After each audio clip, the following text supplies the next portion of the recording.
কোরআনে আলোচনা শুনিয়া যখন বাড়িতে এসেছে, আমার নবীজির কাছে হযরত আয়েশা যখন শুকনা কাপড় ধরেছে, ইয়া রাসূলুল্লাহ আপনার গাওটা মুছলেন। আমার নবীজি বলেন, আয়েশা তুমি কি বলো, আমার গাও তো, আমার গায়ের কোনো জামা কাপড় তো ভেজা নাই।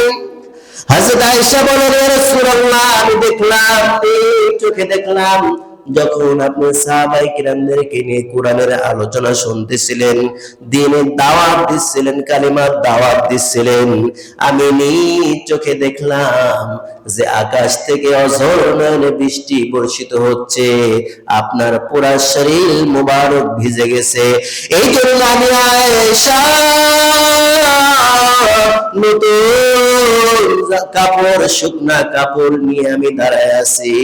হযরত আয়েশা এই কথা বলার সঙ্গে সঙ্গে আমার নবীজি বললেন, আয়েশা তুমি যে দেখেছো যে আমার ঘাও ভিজে গেছে, এটাও সত্য, বৃষ্টি হয়েছে এটাও সত্য। এই দেখো আমি নবীজির কোনো কাপড় ভিজা নাই। জোরে বলেন সুবহানাল্লাহ। হযরত আয়েশা আমার নবীকে ডাক দিয়ে বললেন, নবী গো তাহলে আমি কি দেখলাম? আমার নবীজি বললেন, আবার আল্লাহ রাব্বুল আলামিন যে বলেছে, ওয়াইদা কুরিআল কুরআনু ফাসতামিউ লাহু ওয়া আনসিতু লাআল্লাকুম তুরহামুন। জোরে বলেন না আল্লাহু আকবার।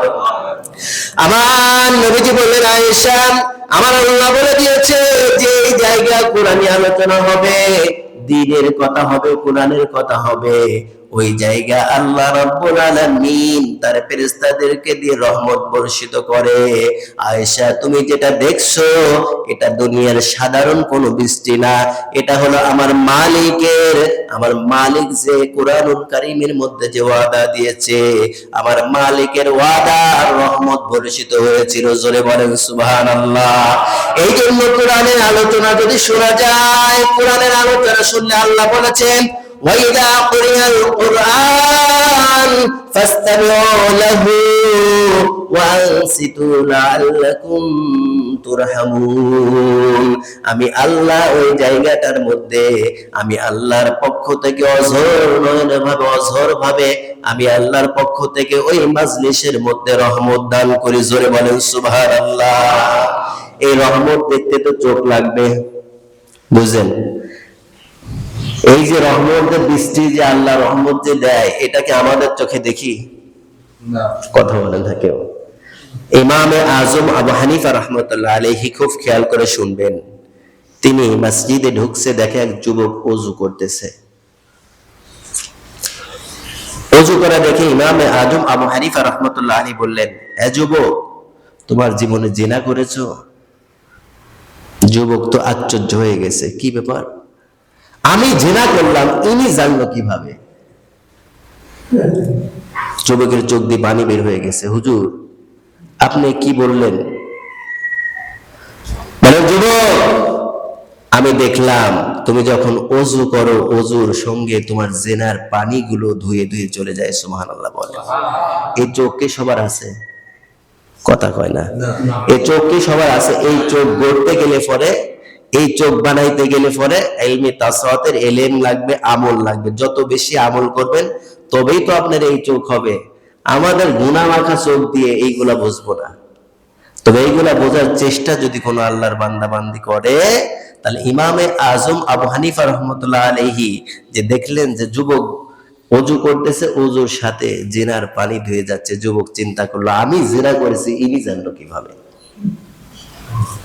যুবক ওই মুহূর্তের মধ্যে তওবা করলেন, আল্লাহ আমি আপনার কাছে তওবা করলাম, জীবনে আর কোনোদিন জিনায় লিপ্ত হব না। তওবার মতো তওবা করলে আল্লাহ মাফ করে না? জোরে বলেন। আল্লাহ অবশ্যই মাফ করবেন। আল্লাহ পাক রব্বুল আলামিন খেয়াল করেন, সূরাতুল ফুরকানে ৭০ নম্বর আয়াতে আল্লাহ পৃথিবীর মানুষদেরকে ডাক দিয়ে বললেন, ইল্লা মান তাবা ওয়া আমানা ওয়া আমিলা আমালান সালিহান ফাউলাইকা ইউবাদদিলুল্লাহু সাইয়্যাতিহিম হাসানাত ওয়া কানাল্লাহু গফুরুর রহিমা। যে আমার কোন বান্দা বান্দি যদি গুনাহ করে আর ওই গুনাহ থেকে বিরত হয়ে যদি আমি আল্লাহর কাছে তওবা করে, আমি আল্লাহর কাছে তওবা করে, আমি আল্লাহ রাব্বুল আলামিন তার গুনাহ পরিমাণ, গুনাহকে মাফ করে দিয়ে গুনাহ পরিমাণ সওয়াব তার আমলনামায় দিয়ে দিয়ে। সুবহানাল্লাহ বলে। ওয়া কানা আল্লাহু গফুরার রহিমা, যে আমি আল্লাহ, আমার বান্দারা অপরাধ করেছে, যখন অপরাধ বুঝতে পারছে যে আমি অপরাধ করেছি, আমার জীবনে আমি গুনাহ করেছি, এ যুবক, আমার জীবনে আমি কত নামাজ কাজা করেছি, আমার জীবনে আমি মায়ের সঙ্গে কত খারাপ আচরণ করেছি, আমার জীবনে আমি বাবার সঙ্গে কত খারাপ আচরণ করেছি, আমার জীবনে আমি মুরব্বী মানুষের সঙ্গে কত খারাপ আচরণ করেছি, আমার জীবনে আমি কত জেনা ব্যভিচার করেছি, হাতের জেনা, পায়ের জেনা, চক্ষুর জেনা, নফসের জেনা, সমস্ত জেনা ব্যভিচার করেছি। যখন আমি নিজ দিলে বুঝতে পারবো আমার অপরাধের কথা, আমি অপরাধ করেছি, আল্লাহ বলেন, বান্দা তুমি অপরাধ করেছো তো কি হয়েছে, তোমার কোনো চিন্তা নাই, তুমি ফিরে আসো, তুমি আমার দিকে ফিরে আসো। আল্লাহর দিকে যদি আপনি 1 পা আগান, আল্লাহ আপনার দিকে 10 পা আগায়। সুবহানাল্লাহ বলেন। তাহলে আল্লাহ